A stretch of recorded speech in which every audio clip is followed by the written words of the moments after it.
the vast majority of the negative things that get said about you are said by you. And if you can recognize that and then catch yourself each time, then you can at least work on not reinforcing rigid fixed identities that are holding you in place and not saying things that actually hurt our psyche, hurt our nervous system, make us feel terrible. Welcome to the show where we help you make smart nutrition simple. If you want proven nutrition strategies to help you build a better body and create the energy to show up for your family without overly restrictive and unrealistic dieting, then you're in the right place. Make sure to subscribe and enjoy this episode. What is going on, my friend? Welcome back to another episode of the Smart Nutrition Made Simple show. I'm your host, as always, Ben Brown, owner and head coach here at Body Systems. We're a nutrition, strength, and lifestyle coaching company, and our mission is to help you change the belief system around what it means to be healthy. And in today's episode, our guest is definitely going to help you do that. Today, I sit down with Andrew Coates. Andrew is an industry powerhouse in fitness and nutrition coaching. He's a published writer for magazines like Men's Health and Teen Nation, among many others, and the host of the Lift Free and Diet Hard podcast. Now, this isn't your typical calorie counting or workout centric discussion. Andrew and I unpack the deeper psychological drivers of behavior change, the impact of our self narratives, and we talk about the importance of balancing empathy with evidence-based coaching. Now, whether you're a fitness enthusiast or someone navigating the challenges of creating lasting health habits, I believe that's all of us. This conversation will leave you with practical insights and a hopefully fresh perspective. So without further ado, here is my conversation with none other than Andrew Coates. Andrew Coates, welcome to the Smart Nutrition Made Simple show. What's up, dude? Ben, thank you for having me, man. I appreciate it. Been looking forward. I know you've been great about the reminders and you're on top of this stuff. So I love talking nutrition, love talking training. I appreciate having you. I had to cancel on you the last time. It was my daughter's birthday and I kind of spaced a couple things. And so I felt terrible about that. So I appreciate you accommodating. And anyways, here we are. We connected at Vigor some weeks back. It was great to connect with you. You had a great talk about social media and,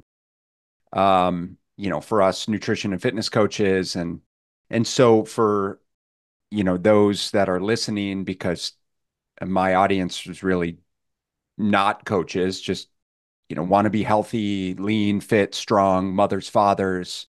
How about just a quick background about who you are and who you serve? Been doing this 14 years. So I'm 46. I actually fell into a life of coaching later in life. I was I was a member of the gym floor and they wanted me to come coach there. And eventually I said yes. I've got a Bachelor of Commerce degree from Memorial University of Newfoundland, the east coast of Canada, where I'm originally from. I'm in Edmonton, Alberta, Western Canada. And, coached in a commercial gym for 6 years. I still coach full-time in person under my own company. I contract at a gym. I also have a home gym. I split my time. Online coaching, online group programs, nutrition coaching, you name it. And along the way, I started writing for my own website, started a podcast. Those things grew to where I got an invitation to write for Teen Nation, which led to Men's Health, Muscle Fitness Magazine, Kabuki Strength, on it, a big array of the popular publications in the industry. Social media grew, so I got a bit more of a footprint in the industry, and then I got invitations to start speaking at events like Bigger Ground Summit. Luca Hosmer is a very good friend of mine, and he had me there. So you kind of look around and go, well, how the hell did this happen? But all along, I was just someone who really liked lifting weights.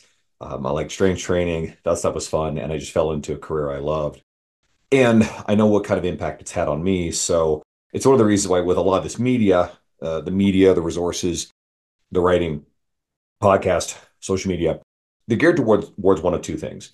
It's to help serve coaches, to keep them in the industry. So you have a better caliber of skilled professional coach, which helps the end user, like the listener. Or two, it's creating resources that will help you guys, right? There's so much confusing, conflicting stuff out there. Yes. Nutrition gets very tribal. It gets very Very well. Like, I'll give you an example. I recently posted something on my Instagram story. It was a bit cryptic. There's a podcast that I love, and I listen to it all the time. It's a big mainstream podcast. And the podcast host, I've met in person, great guy, usually has awesome guests, platformed a notorious charlatan, a complete and utter grifter.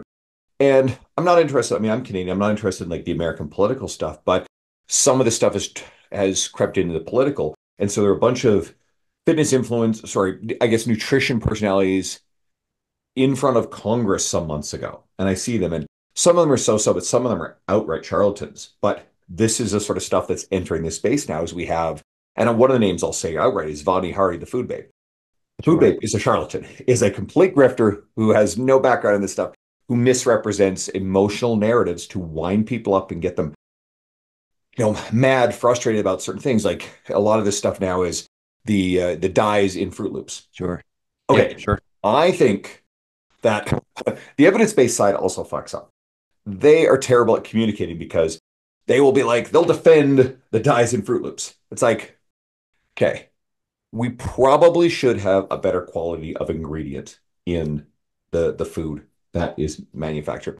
Another good example is there's talk of banning high fructose corn syrup from foods in North America. And the evidence-based side is no, no, no, it's fine. It's like, listen, motherfuckers, that stuff is subsidized by the government. It's cheap. It's pumped out in massive amounts.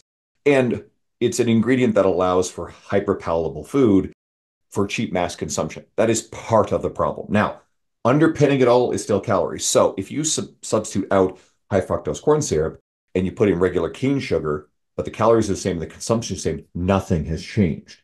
So, Totally. but the problem is the evidence-based crowd is like almost defending high fructose corn syrup.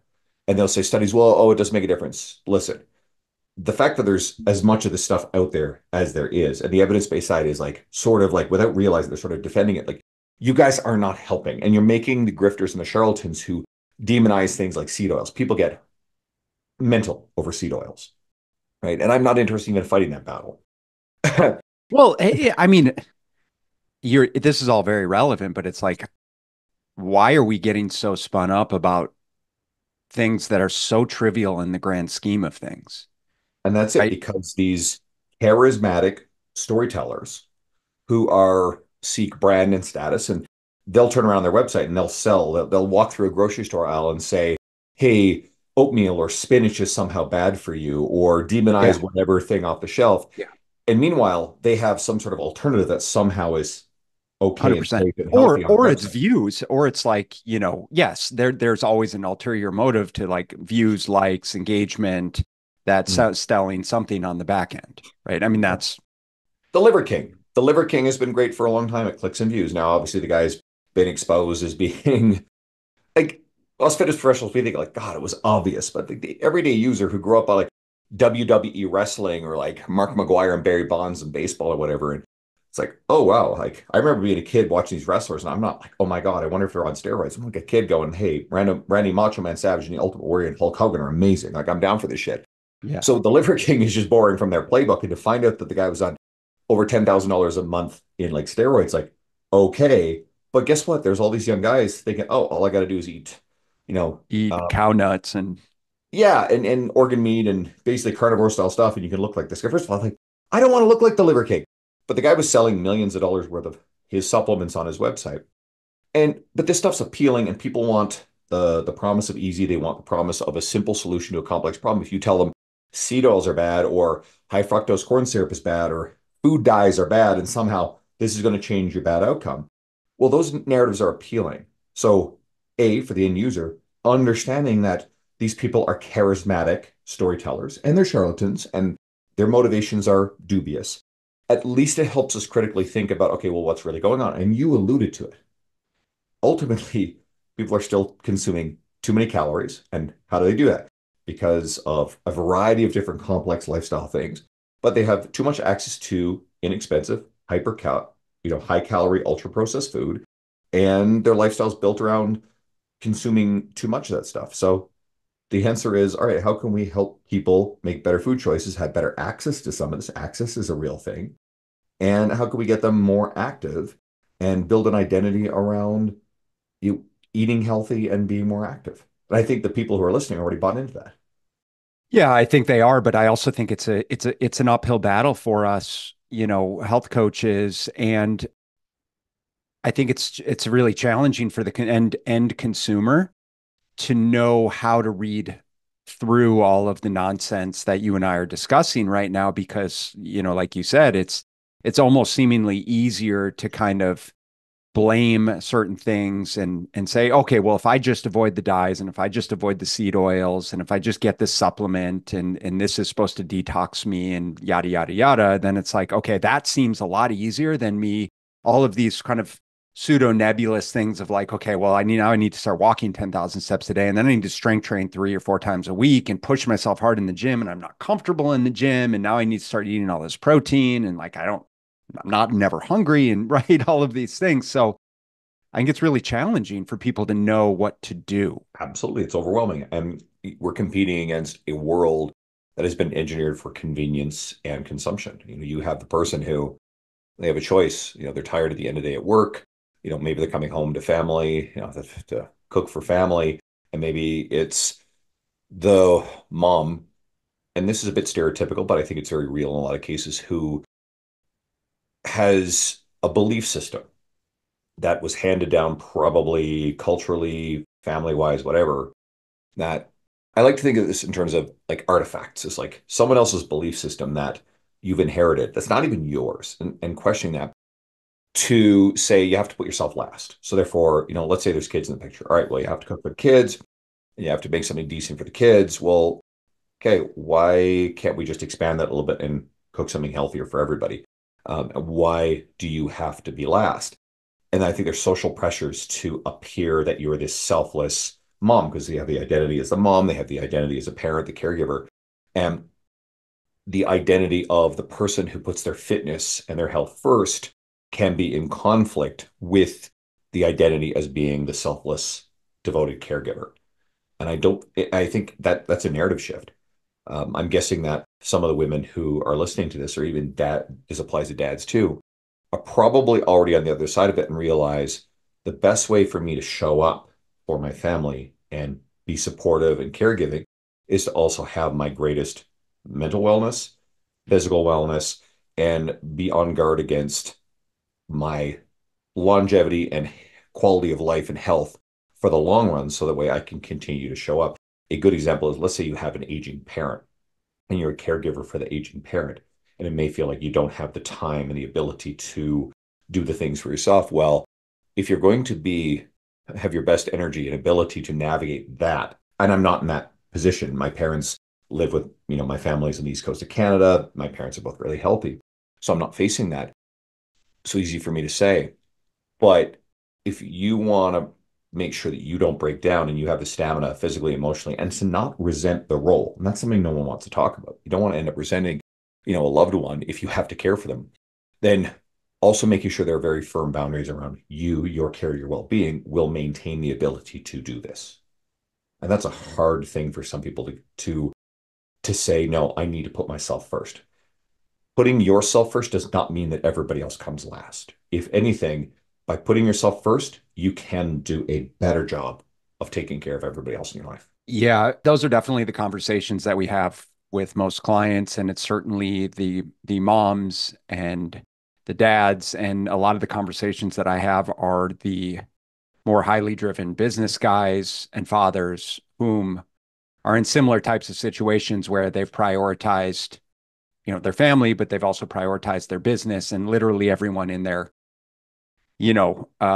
sphere of influence to the degree that it's really easy to have this mindset around kind of go, go, go, no quit, hashtag hustle and grind. And they built this successful business. And when they stop and pick their head up and they look around, they realize, wow, I've built something fantastic. And then introspectively, they're like, I feel like shit. I look like shit. I'm not proud of who I am and who I see in the mirror. And I think this, this is relevant for women as well. And to the degree that it then becomes, the conversation becomes, how do I start to prioritize myself like I've prioritized everyone and everything else in my life? And so my question, based on that is, what are some of the steps that you take with your clients? Because we didn't really get into it, but I'm hearing you kind of work with all levels of client, mostly general population like me, in which case, what is the conversation that you're having with clients? Because one of the things I respect about you is you kind of, at least when I hear you speak, you frame things as like a lower barrier to entry. You're not this obtuse, dogmatic, you Mm, know, myopically focused around it's my way or the highway, but this very kind of pseudo gentle, like mm. let's let's meet you, where you're at and create a realistic plan of attack. So what does that look like for you and your clients? I like to call it applying evidence with empathy to the person.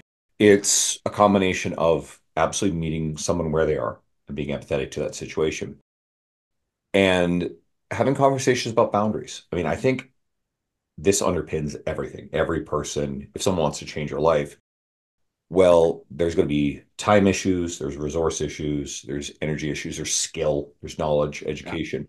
We can work on some of that. Like we can help fill the gap on the skill and we can help with the accountability side. But the person on the other end of the coaching relationship has to get clear on their goals, their values, and their boundaries. And the guy or the woman who is a career oriented, high power, successful driven, or the parent whose you know main identity is the parent, and those soak up significant chunks of their time, their energy. Well, it's not an all or nothing trade-off, but it does require trade-offs. Everything here requires trade-offs. And how do we make trade-offs? By deciding what matters and negotiating boundaries around health promoting behaviors. And it becomes, okay, can we be efficient in triaging the things in our business, our life that are essential, are non-negotiable? And then can we look at the things that are not great uses of our time? Can we be more efficient?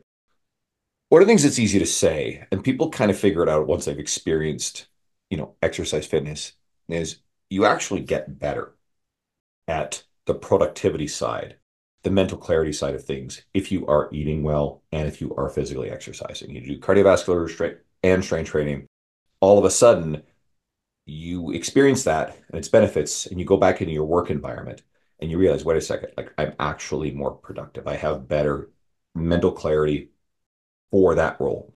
And so if you take the plunge, the leap of faith, and create the boundary around, all right, this is the set up an environment where, whether it's where you're picking your gym, maybe setting up a home gym, figuring out some sort of like program boundary to do and work on the nutrition side. And then you experience that for a little while and you work through the toughest part where you're forming the habit. And then all of a sudden you go back and you go, wait a second, I'm better in my work role too. It requires trust, but this stuff does work. Okay. So yeah, I think it's all rooted in boundaries.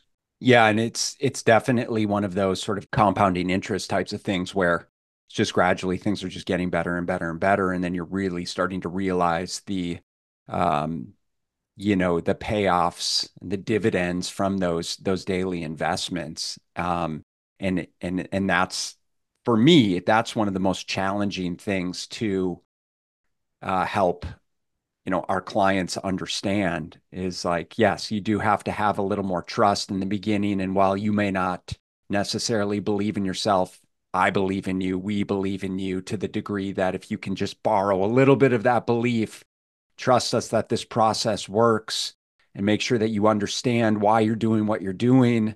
You have the tools to be successful, then by applying these skills, things really will start to pay off to the degree that it makes it easier and easier, and you're gaining more and more steam and momentum. What do you observe is kind of some of the biggest limitations that you're consistently having conversations with your clients around? And this could be timely, could be part of this time of the year. It could just be in general. You tell me what's coming top of mind. Ah, a conversation with a client recently sort of framed this. A lot of it is rooted in belief system, language that people use around their identity often enough. So sometimes people will use very fixed language. And I'll come back to negative self-talk in a second, but a couple of the things that you have to build trust with the person in front of you to be able to highlight this. But once you have that trust, they feel safe with you. Then when people do one of two things, if they use firm, rigid language about who they are and things that they're not seemingly willing to change, like definitions about their very nature to the core that keep them rigid and inflexible on maybe decisions or actions that could make their lives better. Or when people, and these are two separate things, but they kind of manifest the same way. Can you give me an example of something that might? I'll give you a wonderful example. So the one that comes to mind is whenever I go home to Newfoundland, I spend a week there every summer. And for years I've said I'll never move back. Okay. I don't want to live here, love visiting, see my family. I'll never move back. Now, but I caught myself saying that and going, that's not serving me. Now, in this particular case, the goal is not to move back. My home is here, my life is here. But I do feel it, as my family gets older, my parents get older, it's like I don't see them a lot. That's tough. Sure. But it doesn't benefit me to say never. So instead, I just soften that a little bit and I just catch myself every time I say something about who I am or my intentions in absolute terms. Okay. So, and what that does is it allows for the flexibility to change and evolve in with time if my value system or circumstance changes. So if we use language like, I'll give you another example because this time of year it's really relevant. There will be a lot of people that will start New Year's resolution. They will go to the gym and they will do something like they're gonna say, I'm gonna go to the gym every day, and they'll start out on a workout plan. And they probably don't have the skills and the knowledge. They'll just show up. And at the same time, they'll also say, I will never have sugar again. I will never drink alcohol again. I'm going to completely change the way I eat. It's going to be clean. And they also don't have the skill of the nuanced, okay, let's eat more healthy stuff. Let's create some boundaries where we can actually have the things we enjoy. And Yeah, let's sure. eat in the right range of calories for our goals. And I actually believe that some of these people, their intention is not to change. Their intention is actually to prove that they're not the kind of person who can do this. So they set themselves up with an arbitrarily, for them, impossible approach to it, an unsustainable ideal. And when they fail, and that particular group invariably does, then they can go back and say, look, I tried. I'm not the kind of person who can do this. So it actually they rigged the game to prove their pre-existing belief system. And why? Because they are aware that they're as they're getting older, their health is in decline, they're gaining weight, their metabolic health isn't great, their mental Yeah. health isn't great. So there's that creates discomfort. There's emotional discomfort with those feelings. And so what we're trying to do is we're trying to empower people and show them, hey, you actually have agency and control over your decisions, your outcomes. We'll just like help you with a balanced approach that works, right? And once you experience it, it feels good, you'll want to stay. But what these people do is deep down subconsciously, they're trying to rig the game so that way they can alleviate that emotional discomfort. And then when they go and they try, like I gave it a genuine shot and it didn't work for me. I'm not that kind of person. So that it temporarily alleviates the emotional discomfort of the way that they're feeling. And then Yeah. their identity is unthreatened, right? So a lot of people, they behave in ways that, if your identity or your ego is threatened by something, it's uncomfortable. So what do you want to do? You want to make the threat go away. The person around you is actually eating better and involved in physical, routine. So, and that your coworker. So all of a sudden, what happens? You start bringing in like donuts and pizza because this reminder of this person's effort makes you keenly aware of the things that you are not doing for yourself, and it's uncomfortable, right? It creates anxiety. So subconsciously or consciously, people want to make that go away. I want to make that unpleasant stimulus disappear from my view so I can go back to my bubble. And I think what ends up happening is those people they do the New Year's thing, they set themselves up to fail, and then for a while they settle back into the way things were until the emotional discomfort creeps up again, and then they either try a diet or maybe it's the next New Year's and they do it again. And one of my goals is to get people to realize what they're doing. They're stuck in a fixed identity and a belief system that is maladaptive and no longer serving them. So, can we at least crack the door open a little bit about these rigid beliefs that we hold? And maybe it doesn't mean change tomorrow, but maybe it cracks the door open so that we can walk through it later when we're ready. And I alluded to or mentioned negative self-talk, also another thing. So when I'm working with people who engage in negative self-talk, I don't turn around and go, hey, don't do that. Hey, that's bad, that's wrong, and shame them. No, no, no. But it's to say, create the open, safe place for the dialogue and go, hey, did you notice what you just did there? Right? There's not an intention to shame you, but you said something unkind to yourself. And I want you to be alert to that because what people are doing, I believe, is the world can be a rough place. And we certainly go out into it fearful that we'll have these negative interactions with other people. So we build this armor, this emotional callousing by saying the harsh and what we sometimes think is the obvious thing about ourselves. So negative self-talk. But the reality is if everybody who think is listening and who does this, because I think we all kind of it's human nature, we tend to gravitate towards the negative. So we think that by saying these unkind things, whether inside our head or aloud, especially to other people, what we're doing is we're building armor against the inevitability that other people will say these things. But when you stop to think about it, how frequently do other people actually say those mean, unkind things or bring to light the things you're worried about? And what I would say is the vast majority of the negative things that get said about you are said by you. But if you can recognize that and then catch yourself each time, then you can at least work on not reinforcing rigid fixed identities that are holding you in place and not saying things that actually hurt our psyche, hurt our nervous system, make us feel terrible on an everyday basis. And sometimes that negative self-talk is about our capability, our ability to do things. So sometimes the negative self-talk is the fixed identity stuff. So it's like, oh, I'm a useless person. I'm a Sure. failure, etc. Well, first of all, that's not serving anything, only to be ego and identity protective and keep someone in place. And it is much easier to not change and find stories and rationalizations, post rationalizations for why we are where we are, than to look at it and go, wait a minute, I have a say in this. I have some control. Yes, there are environmental factors and circumstance that put me at a disadvantage compared to maybe some other people. But, and this is why I have such a difficult time. There's a corner of our industry, and I think they're quite awful.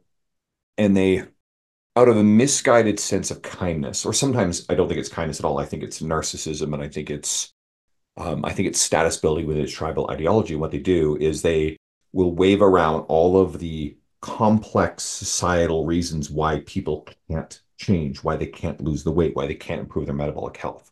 Or they'll even say unscientific things like there's no relationship between your level of adiposity and your long-term metabolic health outcomes. That's a dangerous Hmm. lie. Dangerous. And and we can identify those people out there. Be careful because they present a comforting, ego protective, identity protective narrative that absolves you of responsibility and unfortunately disempowers you from being able to make changes to your behavior and your attitudes that ultimately would set you on the course to be lifestyle behavior change that helps you. Okay. So these things all weave together. And I think that if we get really clear on the language that we use about ourselves and that we internalize, we can start a shift towards a more open and growth mindset about the potential to change our behavior, change our identity. And oftentimes people look to change identity first, but I think, and there's a great Hormozy quote, and I'm going to butcher it. I can't quite remember. I know it's to the effect that it's about generating proof. Like it's not about like shouting affirmations in the mirror, but generate a stack of undeniable proof that you are who you say you are. That's the quote. Sure. Yep. And if you keep showing up to the gym, and if you still have this belief system, hey, I'm not the kind of person who can do this, oh, I'm not a fit, active person. But for whatever reason, you just show up to the gym and you have some structure. You're following something. Maybe you got a great coach or just some of the like the free resources that our world shares. You show up and you do a workout. Maybe it's 30 minutes. And you go, okay, cool. That was tough. But like, hey, I actually don't feel too bad afterwards. All right, I'm pretty sore, but I know it's going to pass. and you do it again. You do it a couple times that first week, and maybe you get up to 3, 4 times in a few weeks, and you notice you're motivated to start eating a little bit healthier, but it's not black and white. And all of a sudden, you undergo a shift and you start feeling self-efficacy, right? Generating self-efficacy is one of the most important parts of this is feeling the fact that, wait a second, I actually can do this. I am competent and I am capable. And it's not black and white. It's not a switch. You build it.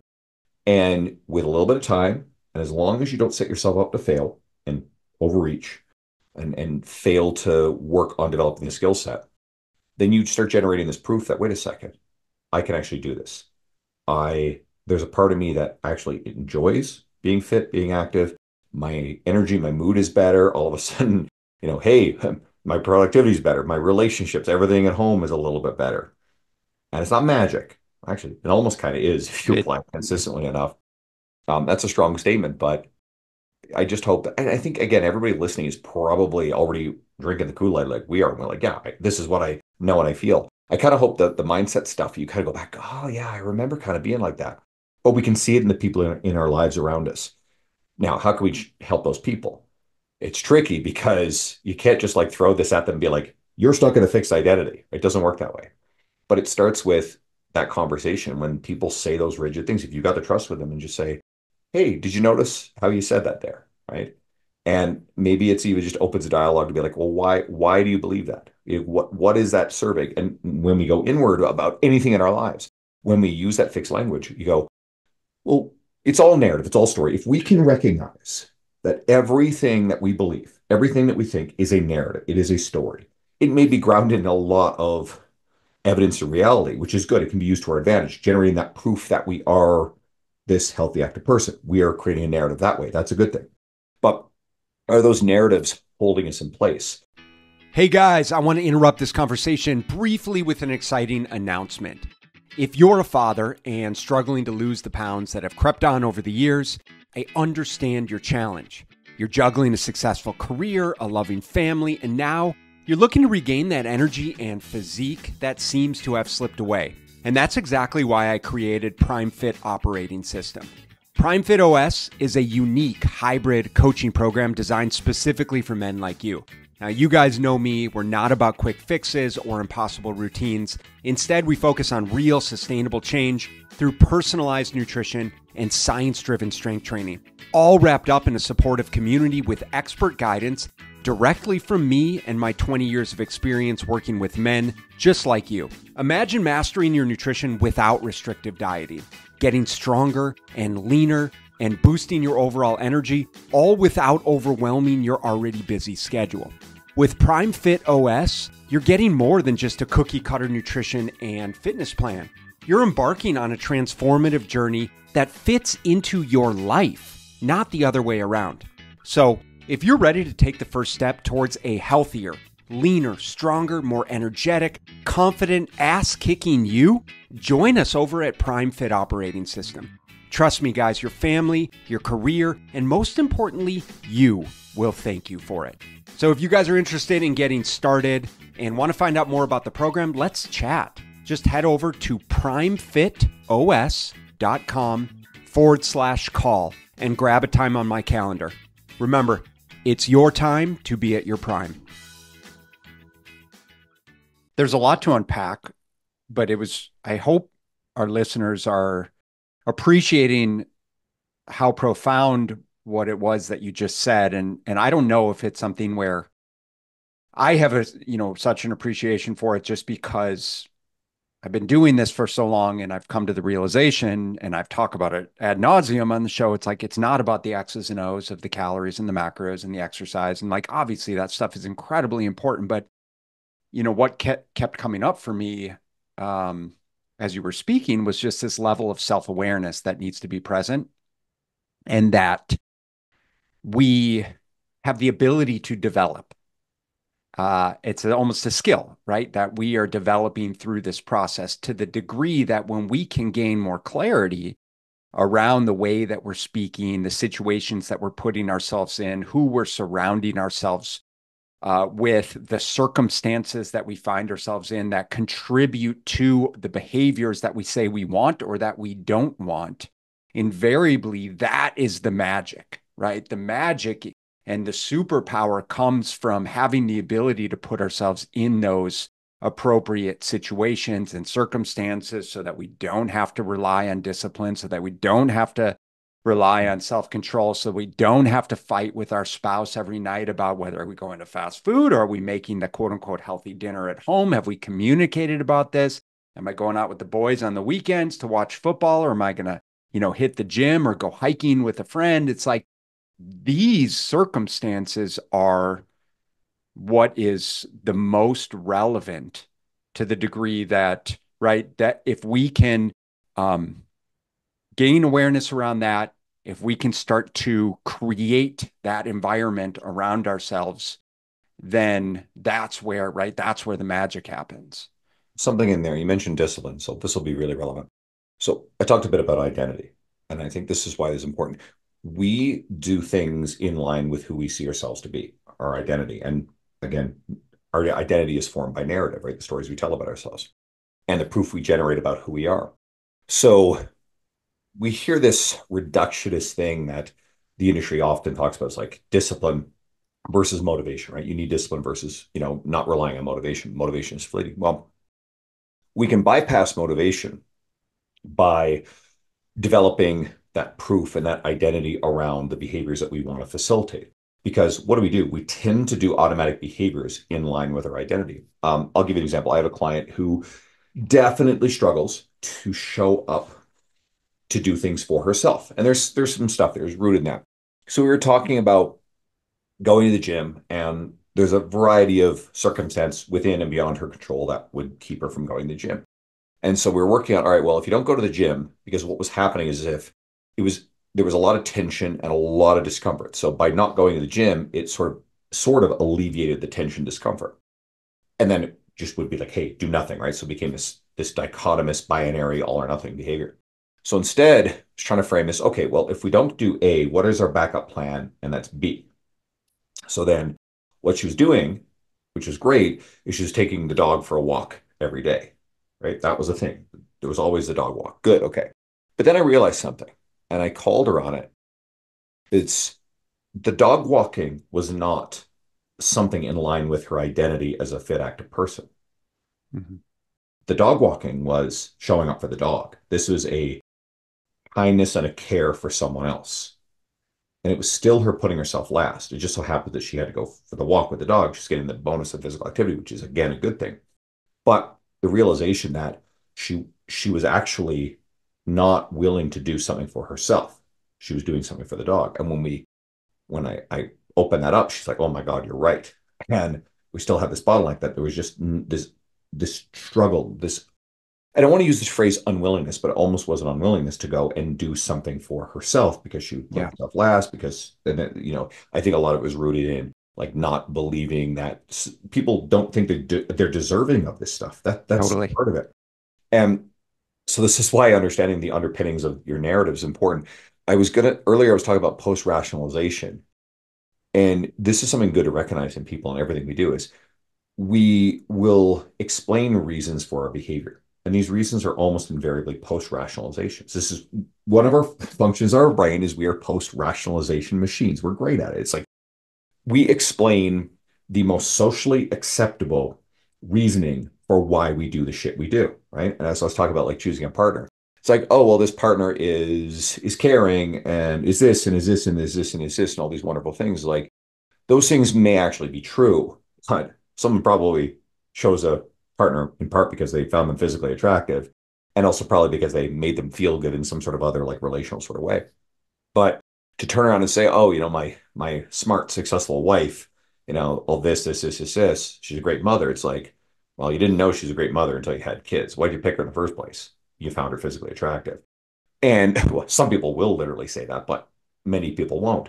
And it's not to say that's necessarily bad. It's a good illustration of the fact that, wow, we don't want to necessarily tell the underpinning truth about what's kind of wired in our DNA or our biology about why we choose the things we do. And well, this is relevant because now, if we do not get clear on the fact that we are driven by instinct, by DNA, it's not to say we're free of free will. It's not that, but if we aren't alert to help powerful our biological, psychological, instinctual urges and wiring is, then what's already happening is through technology, through food engineering, through marketing, everything is being wired to hijack that. And we're Yep. tired and we're overwhelmed by messaging. We're fatigued. We are wired to be busy. And then I think our minds and our nervous systems are exhausted. And when we enter that mode, we are beholden to the forces that we are exposed to. And if that is McDonald's advertising, or if that is, hey, look at this next, thing that's the algorithm on Netflix, which is very advanced, is showing you this show that you'd probably like, then those things are going to compete with the desire to the effort to get up and cook a nutritious meal or to grab your gym bag and go to the gym. And if you got weather like we have here in Edmonton during the winter and it gets dark early, guess what? The couch, pizza delivery or food app delivery, which is atrociously expensive, can be much more appealing In the than short term. Yep. in the immediate than to throw on the coat and drive to the gym and to go do the workout. I mean, shit, it's not even the drive thing. Like I have an elaborate basement gym. I coach people here. And even I understand this. There are times where, it's easier to stay on the couch and honestly, I'm a bit of a workaholic, so I'll chip away at work-based stuff. But sometimes, it's like, maybe play some video games instead of walk down over my steps down the basement. Now, there's also post-rationalization here, right? So I also, funny enough, you can use this for good.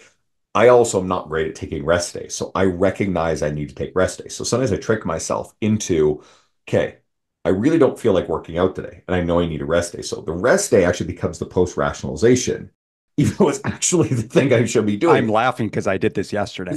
But this is like we're playing like 4D chess with ourselves sometimes, right? This stuff gets a little bit ridiculous, but if people can come away from this recognizing our identity is important, our identity is formed by the stories and the narratives that we create. And sometimes, and this is very valuable, sometimes those stories and those narratives, those beliefs, they can be artifacts of something that doesn't belong to us. So for any of the women and even some of the men who are of age where your mothers, and this is through no fault of your mother, because your mother is also, if this applies to you, or think of it as a metaphor, was beholden to the diet marketing that we got, whether it's she's watching Oprah try every different diet every single month. And there's a quote, I can't remember who said it, but Oprah is the greatest perpetuator of diet culture and also a victim of it, right? Sure. She just has that outsized influence. So I think it's really important to recognize the harm that she's created while also understanding she's a victim of the circumstance too. But you got a mom who has been subjected to a lot of that, and maybe it's like Cosmo Glamour mags or whatever the sort of beauty or fashion mags of the era, where these women were airbrushed. These images were, the cellulite, the wrinkles are all taken out, and legs are elongated and what have you. And then maybe on top of that, maybe there's this societal, cultural, or generational, maybe it's passed down from a previous generation. We're not that long ago from a very different way of life where maybe your mom perpetuated this on again, innocently or what have you, that your value, because I know a lot of clients, female clients who had to work through this. I don't like it as a generalization, but it's definitely happened. Where so your value is in your thinness, your leanness, your appearance, and God forbid, your value to a romantic partner. Okay. I have female clients who have had this belief system drilled into them by well-intentioned but very misguided parents from a previous generation. And those are all beliefs and artifacts that they're maladaptive. They're not serving you right now. And people have to work through them. And I know people who are, go to therapy to have these conversations about working. You got to bring this stuff to the surface. But the whole idea is you have all these beliefs. You don't have to own them. You don't have to identify with them. And you don't have to, you can say, hey, wait a minute. This isn't mine. This doesn't belong to me. I inherited this, but I don't need to hold on to it. And it's not a snap of the fingers to say, okay, I'm going to throw it away now. But it's an acknowledgement that, wait a second, this is not serving me. Can I work on changing my narrative, changing my belief system, recognizing that this isn't actually a part of who I am and I don't have to keep it? There's some I powerful stuff there if someone's willing to go do the work. It's incredibly powerful, and I think it's incredibly relevant and necessary if you're truly going to make change. And, I'm sitting here emphatically nodding my head with the things that you're saying because it hits home to the degree that it's like, listen, we've had to figure this shit out for ourselves as well, and we're still figuring it out, by the way. And so for those of you listening, I think it's really important to understand. And Andrew, you're really big on social media. I'm confident that you'll agree with me here, but I think one of the things that social media does a massive disservice to is creating this sort of polarizing aspect of like people on social media, then there's real life. And we miss the fact that we're all struggling with our own respective things. And especially in health and fitness, it's like you're talking about, sitting on the couch or knowing you need to get a workout in. And sure, that might be trivial, relevant to you, but this is the real world shit. And so there's no perfection here. It's simply a matter of like, again, coming back to this level of self-awareness that we've kind of had to perpetually work through this stuff. And what I would encourage for people is, one is to have a coach, and and more specifically, it's for this type of stuff, right? To have the ability to analyze your behaviors or at least reflect on, and again, create some more awareness around your behaviors, to be able to look back. And we talk about it kind of as like watching game film, right? For anyone that's played sports at maybe a reasonably high level, you watch game film so that you can see your behaviors. What did I do well? What didn't I Mm. do well? What can I improve upon? How am I going to address the areas that need improvement? And it's very much like that in our life, around our health, around our fitness, around our behaviors, around our social support circle, so that we can shine light on those blind spots. And that's what a good coach will do. They'll literally take the flashlight and be like, hey, have you looked over here? What do you see? When I shine light on that, what comes to the surface? And then we help people create this level of empowerment and autonomy so that they can start to learn how to make decisions that are right for them. And it's not fucking, here's your, food list, eat this and not that. Like that's the furthest thing from what this process is about. Um, and so, I think that I think it's incredibly important for people to kind of take that away, the level of depth of this conversation. Um, and obviously you having, and me as well, having, a complex education in this process and through anecdotal experience and working with hundreds and thousands of clients over years and years and years. I've been doing this for 20 years. Um, But what I'm curious about, and kind of as we start to wrap things up here, is you obviously didn't stumble upon this, this stuff day one. Um, what do you attribute kind of your evolution to? It sounds like you've kind of evolved in the health and fitness industry in a relatively short period of time, but kind of what do you think the biggest um, impetus has been for you to create that evolution? I'm not even sure. I think with a lot of coaches, some coaches are in a bit too much of a hurry to get off the gym floor. Right? And I see that, and that's a career side of thing. They're in a rush to get online. I think online you can do really powerful stuff if you are good at making sure that you're accessible and you have a great relationship with people. And I find one of the tactics I use is voice, maybe sometimes video messages, but just a lot of those like touch points with the people I'm working with on top of the programming side of stuff. But the in-person conversations, and if you're having a lot of those conversations and you're getting into the bottlenecks of why people are struggling with behavior change as opposed to the programming X's and O's. And honestly, it's wonderful to have a client. I have got some clients who I here's the program, here's the nutrition, boom, they are absolutely just perfect with it. But I still try to make sure that the conversations extend to greater depth. Those people are fun to work with. I think a lot of trainers just only want that and they don't want the hard, challenging conversations. They shy away. And there's one thing to get really clear on. Okay, there's a bad skill, ideological personality fit on stuff. That happens. As a coach, you have to recognize that. Okay. But when you have challenging conversation with people who are very real, deal with normal challenges, all the shit we just talked about, then that's where real coaching starts. And I think a lot of coaches don't want to do that stuff because it's very hard to have a simple, clear answer on it. It's like, okay, cool. Well, let's just adjust this number on of your macros or of the weights that you're using, and then we're going to get this result, right? That stuff's generally speaking, if done, if applied perfectly, you can expect a certain result. But human psychology, it's very hard to, here's easy input, follow this perfectly, and then we'll get like this clearly defined output. It's not an equation. But just years and years of these conversations and experience. And on top of that is just not resting on your laurels and going, okay, cool, I know everything. Instead, it's going to a variety of different resources. So, it's people in the industry who run a broad gamut of skills and knowledge. So, some of this mindset stuff, some pals of mine, some friends of mine in the industry who are great at this. You got like my buddy Jeb at Stewart Johnston. Jeb is really great at a lot of this, behavioral, emotional side of the nutrition. Josh Hillis is wonderful at it. Yeah, Josh is Um, great. Josh, he's a Yep. legend in the industry. Jennifer Boxterman, she's wonderful. She's a really great registered dietitian. I was recently on her podcast. I think she does wonderful stuff. There's a long list of really smart people when it comes to the complex mindset stuff. And then it's both listening to podcasts and doing books. I like audiobooks a lot because I can rip through a lot of stuff, expose yourself to a lot of different ideas, and not just fitness stuff. You listen to fitness podcasts, great idea. Nutrition podcasts, awesome.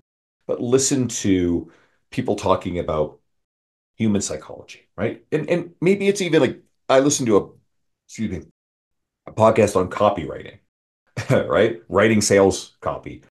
But what is sales copy all about? It's actually about understanding human psychology.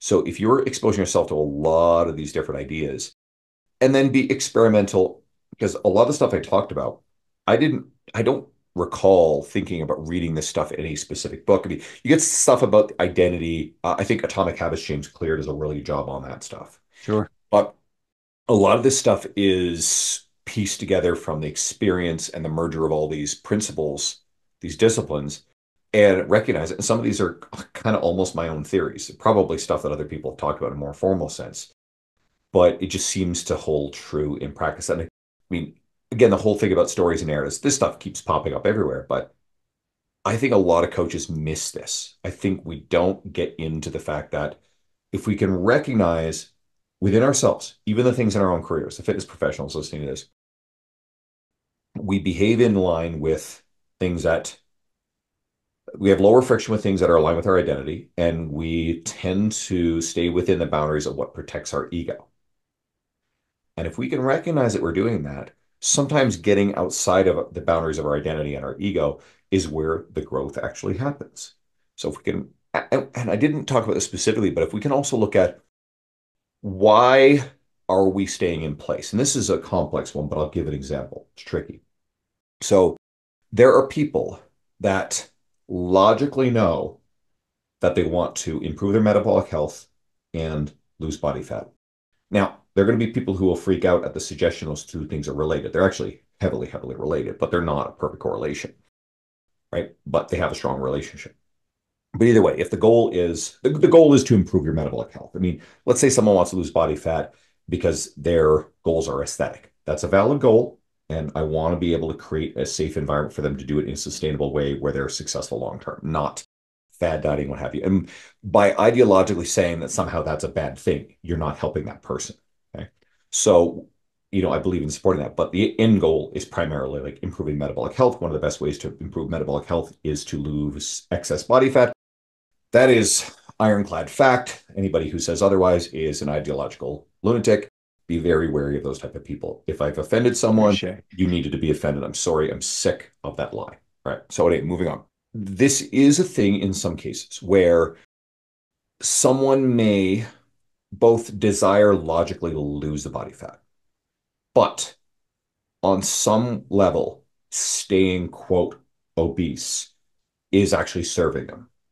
And it may be that they want less expectation upon them from society because even though it's not fair, our society does judge people a certain way for being obese. That's kind of a normal thing. It sucks. It is true. Yeah, yeah, yeah, I get it. And so that is a way of lessening expectations from the world around about what you're going to do in a variety of forms.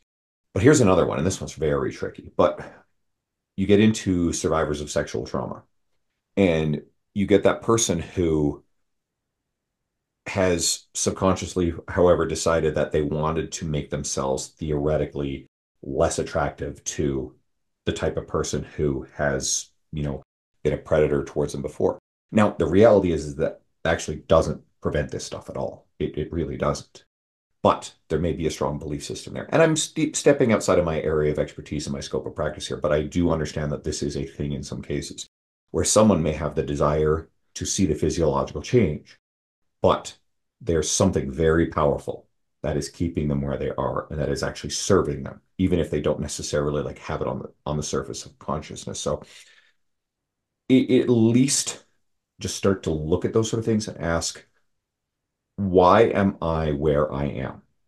Why am I staying here? Why do I have these stories that are keeping me here? Look for the stories. And if you really want to change, it becomes recognizing, understanding the narratives that are holding us where we are, and recognize where they're no longer serving us. Okay. So, and that's a, 100%. that's a tricky example, but it's one that from people who are experts in this realm have validated. I haven't dealt with that one particularly myself with clientele, but I think it's illustrative and I hope it gets people thinking. Yeah, and I think it's, underlying this entire conversation is obviously we haven't talked about nutrition or fitness in any meaningful way outside of really looking at self-awareness and behaviors and um kind of rationalizing those behaviors and all of that kind of stuff. And so hopefully that's been, helpful for our audience. Hopefully that's caused you to think just a little bit more around, especially as we kind of approach the new year here. When this comes out, we might be right around the new year, to the degree that, like we talked about at the beginning of the call, is the last thing that you want to do is put yourself in a position where you're creating this overly restrictive environment, one that you may not realize is one that you can't be successful with. And kind of perpetuating this all or nothing cycle of whether it be sugar or exercise or carbs or whatever the heck it is this time around, or a big detox. What we would obviously encourage and implore you to do is to start to assess your behaviors, learn to live in the gray a little bit here, to the degree that you can consistently start to make better decisions. And like our analogy around kind of investing is just start to put some daily investments in place to start to build your self-efficacy and your skill, and allow those investments to compound over time so that you can become more confident, become more competent, set a better example for your family, be able to actually prioritize yourself amongst this process. And, that's the way that we help clients create long-term change. Andrew, for people that want to find out more about you, perhaps work with you, what do you got going on? Where can people find you? What's coming up? Easiest road to all things is my Instagram, Andrew Coates Fitness. Message me there. I respond to all messages. I will always respond to questions. I'm always happy to. I'm a big believer that even at the scale of my media, a lot of coaches don't want to do this sort of thing. So therefore, one of the best ways to have the greatest impact is to scale the unscalable and just respond to that. You can check out, I've got articles on my website, www.andrewcoatesfitness.com. Probably around the time this is released, give or take, I will be relaunching a revamped approach to my podcast, the Lift Free and Diet Hard podcast. For a very long time, over 6 years, over 300 episodes, it's really been geared towards conversations that are kind of in industry leaders, for coaches, for career success for coaches. But anybody who's interested in this stuff, even enthusiasts, will probably get a lot out of it. But going forward, and I'm going to have a big splash of new episodes. I'm already started to record them. Those will be geared towards similar audience to you, help the end user, conversations about, fitness, lifestyle stuff. Coaches will still get a lot out of it. So that's coming up probably right around the same time this is out. And then I do a quarterly online women's strength training group. So that's a template. It's group programming, but I'm highly responsive individually. There's a Facebook group community, which has been really good. And so my last round this quarter ongoing has had 100 women doing it exactly. And I will be doing an intake for the week leading up to the new year, and it will start on January 1st effectively. So that's the next thing as well. So if you Amazing. have questions, please just shoot me a message. I'd love to hear from you. And if you enjoy this, this was fun because I don't think I've ever done an episode where I got into this particular set of topics in this level of depth. So if you guys enjoyed this, I mean, share this episode with someone in your world that you think would really benefit from this. Maybe there's other coaches you think would like to hear the stuff that's going to help you with their coaching. But if you're a regular listener of Ben's, then one of the best ways you can help Ben is to share this episode and this podcast in general with the people in your world that you think these conversations are going to help the most.